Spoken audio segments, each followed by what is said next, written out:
it's okay. We got you. We'll I'll take care never of you. forget that first moment. This tiny friend standing in front of us seemed lost among giant dogs. That fear in his eyes, that helplessness. But we made him a promise that everything would be amazing from now on. And right at that moment, we said, we're going to bring a smile back to this little soul's face. We're going to show him he's worthy of this. The first days weren't easy, honestly. He would pull back when he saw us, wouldn't let us approach. Normal, right? Who knows what he'd been through on those streets? But we were patient. Every day we'd go to him, talk to him, try to make him feel safe. And then that moment came. When we saw that first smile. Oh my goodness. Oh my goodness. Are we seeing the street dog grin? When we saw that first smile, God, when we saw that first smile, everyone's heart melted. You know that smile dogs have when they stick out their tongues and look at you all happy. That was the moment. Everyone cried. I cried, my team members cried, because we understood this little hero was starting to realize he was safe now. Now, I'm going to tell you something. If you're still not subscribed, don't miss this little hero's journey, because what you're about to see will deeply affect you. This isn't just a rescue story. This is a rebirth story. Are you ready, buddy? Ready to go for a walk? What do you say? There's a lot of stuff to sniff outside. I watched his videos over and over. I'll never forget our first walk. We put on his leash, walked toward the door, and he looked at us like as if he was wearing a leash for the first time in his life. Maybe he was. We went outside. There was grass, there were trees, there were birds.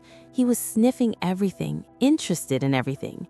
Yes, okay, there are those little scars on his body, scars left from dogfighting, but you know what? Those scars will heal over time.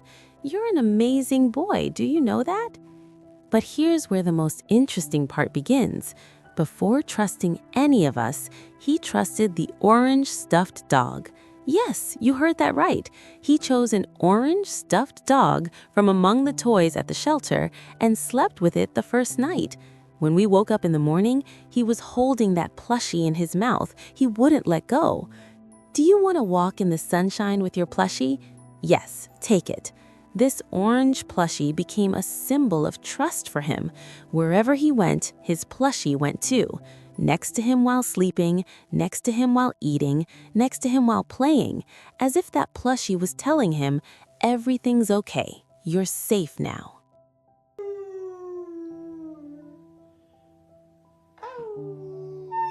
Our friends are helping us right now.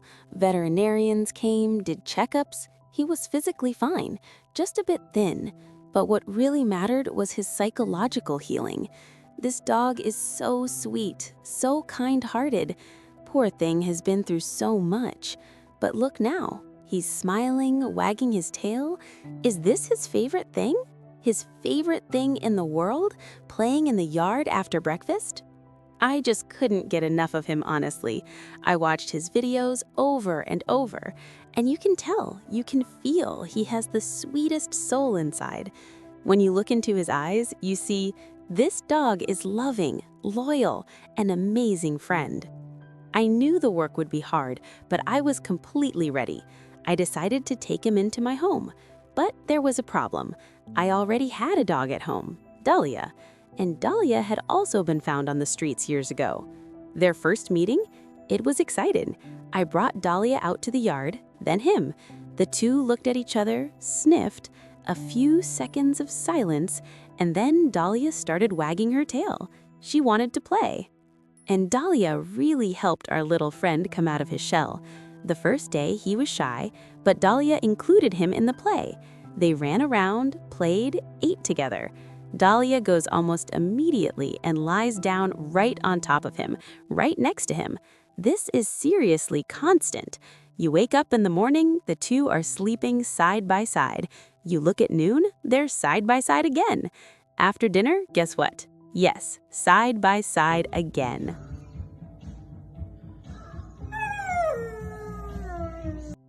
Dahlia secretly loves this actually. Sometimes she acts like she's bothered, but I know she's actually happy.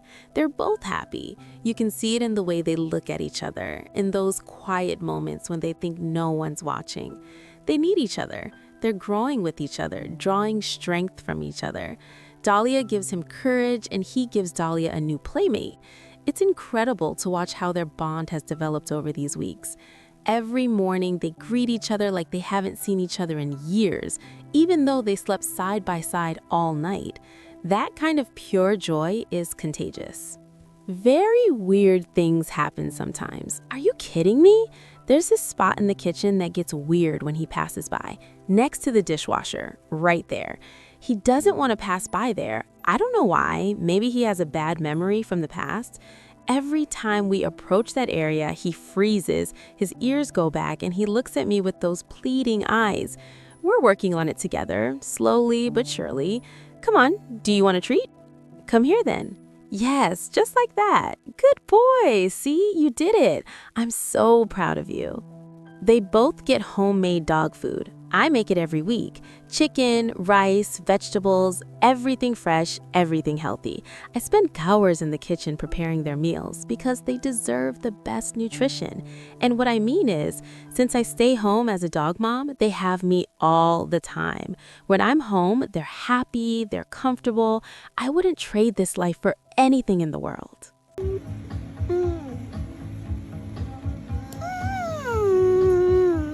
He gets new toys almost every day. When I go to the pet shop, I can't resist. I buy something. The employees there know me by name now. They smile when I walk in and ask, "What are we getting for the pups today?" Sometimes a ball, sometimes a chew bone, sometimes a new plushie. The toy basket is completely overflowing at this point, toys scattered all over the living room. But nothing takes the place of the orange plushie. That one's his security blanket, his best friend, his constant companion. He carries it everywhere, even outside to the yard. Super spoiled, but he totally deserves it. He's the best, the sweetest, the most loyal, the most loving. Every single day, he reminds me why I do this, why rescue matters, why every life is worth saving. Now, let me ask you a question.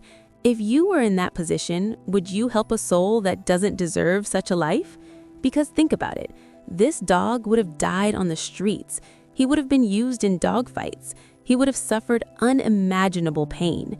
But now look, he's playing in a sunny yard, living in a loving home, surrounded by people who adore him. This is within your power, within all of our power. Sometimes our smallest decisions create the biggest changes. What will your decision be?